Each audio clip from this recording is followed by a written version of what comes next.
Hey y'all, welcome back to Prepping the Truth. Welcome to this video. So we're going to go ahead and get right into this video because I'm sure most all of y'all are keeping a close eye on what is happening in the Middle East just like me. So we're going to go over some things that have happened now. We all know that this could go south real quick. America could end up in an all-out World War III situation with one wrong move. Already being reported, there has been 10 American bases in Iraq and 3 in Syria that have been attacked by drones and rockets, which have led to injuries of American troops, which isn't good because if you saw a statement that was told to the UN by the Secretary of State, and I'm going to quote what he says, the United States does not seek conflict with Iran.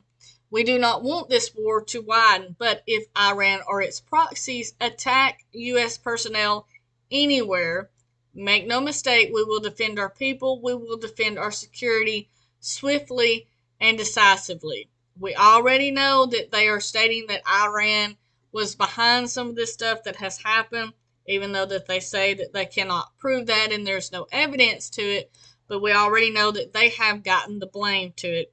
So that's kind of like a threat of war if anything was to happen to any of our soldiers or our personnel or any of these bases, which that has already occurred. And that alone is enough to let us know that one supposed wrong move, and we're in a complete disaster of what could come out of this. And we know what could come out of this. We could get involved in something that we really do not want involved in.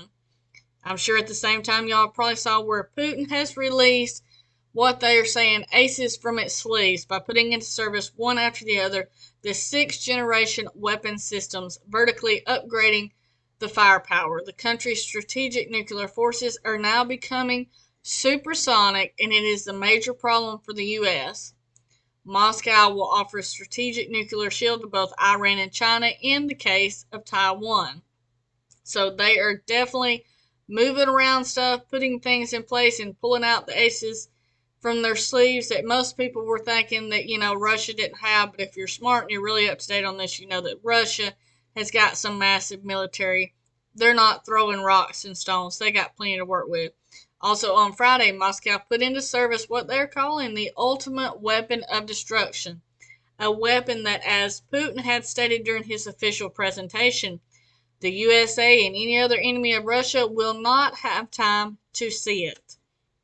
So if this thing starts heading towards us, they're saying it's moving so fast that you won't have time to be ready for it. You're not going to see it. It's just going to be here, and it's going to all be over with.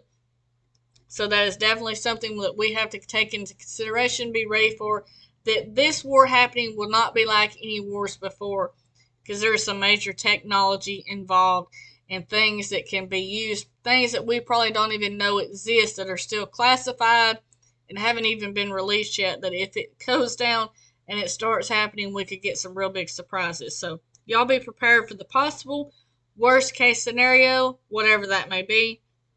Be prepped and ready for anything to happen and for possible World War III to begin. So now is not the time to slack off on any of your prepping and being prepared. So stay safe. God bless you and keep prepping.